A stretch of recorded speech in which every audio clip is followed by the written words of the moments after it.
All right, it's settled. I think Mickey is a little kid and not a dog, obviously. And Girth and Wilkins are for sure getting killed. Hello and welcome back to the couch. We saved you a seat. My name is Luke, and today we're looking at chapter 3 of Rogue Protocol. Yes, this is the third chapter of the third book in the Murderbot Diaries series. You can follow along by clicking the link in the description of this video below.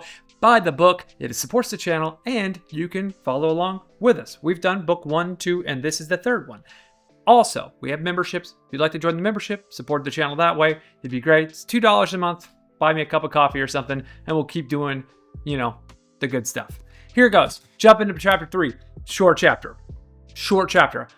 But we learned a good bit here. Here's what we learned. The people in GI don't know about what's happening here. They have zero clue because they're going down to this planet thinking it's raiders. I don't think it's raiders. I don't think raiders are what got GrayCris off of this planet. GrayCris brings security units, sec units, to Deltfall, like 3 or 4 of them. Like, they don't mess around with raiders. Raiders aren't the problem here. So now we know. Now I think I know. Look, GI has no idea what they're doing. Yeah. This is cool. It's a cool plot point. It doesn't make a ton of sense. Right? But they can only assume that it's raiders that they're doing because they may not have any evidence. Like I said, from the previous one, the news feed showed that there was problems with preservation and Deltfall against GrayCris, and that GrayCris for sure was causing issues. And if they knew GrayCris owned the previous installation facility with the terraforming, they had to know there was an issue. But I bet they could only assume that the only reason they left was because of raiders and not because they already got all the material and they just faked a terraforming plot or a terraforming accident or issue, right? So that's what we've got so far. It's a pretty short chapter, about 8 or 9 pages. Not a lot happens. We do learn that Miki, under the influence of Murderbot, still has the trust of Murderbot. Miki still is following what Murderbot wants it to do, which is a little strange to me personally. I don't know that I like that part of the story. However, it's important. It's important to have this character in the story and not just humans, augmented humans, one, the other side. We need an emotional part, some heart to this.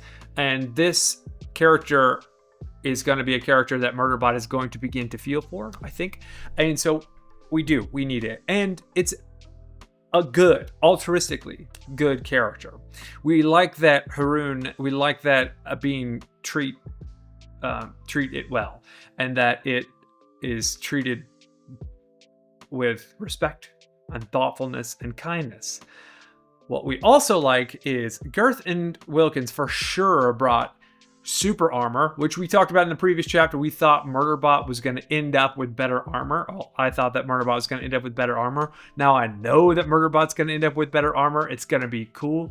Murderbot does mention, how it's hard enough for me to get weapons through these customs in these gates and this issue. It's bad enough.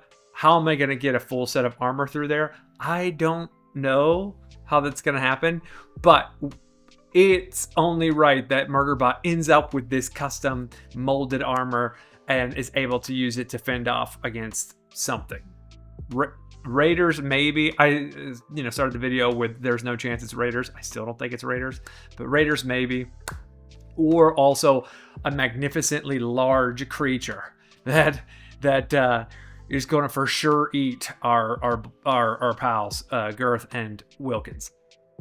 So that's where we're kind of at. There's a few cool moments where Miki Murderbot through Miki was doing things that were a little suspect that maybe that bot wouldn't do. Like, it mentions Miki is asking the security consultants hey, do you need help? Or like, what are you doing here? Like, it wouldn't normally do that thing. And Murderbot's like, oh crap, it wouldn't normally do that thing. Thankfully, Haroon, they don't ask about it. So we're a little bit ahead of schedule there. But once again, we're going to be on the planet in the next chapter. And we're going to be ready to see some stuff. We're moving into the chapter 4, 5, 6. We're going to have our first, I think, conflict maybe in the first chapter. And it's going to set us on a path to finding evidence that GrayCris had some ulterior motives when starting this terraforming project, which is what we're kind of looking for. Well, what Murderbot's kind of looking for. Also, I forgot to mention, Murderbot stowed away on the ship, and there's a cool kind of moment where it cut the feeds of the camera, ran onto the ship, hid in the stowaway thing. One of the pilots of the shuttle said, "Did you hear that? Oh, I thought I heard something. Let's go check it out." Full on video game moment. I love that like we talked about before, that first book was like a Star Trek sci-fi series, a couple of episodes of a sci-fi series. And then the second book, a little bit noir mixed with some cowboy shit. And then we get this one, which is like secret agent man. We're gonna sneak around and we're gonna do secret agent stuff. I like what Martha Wells is doing here. It's different stuff, and it's new, and it's provocative, and it's thoughtful, and I really kind of enjoy that.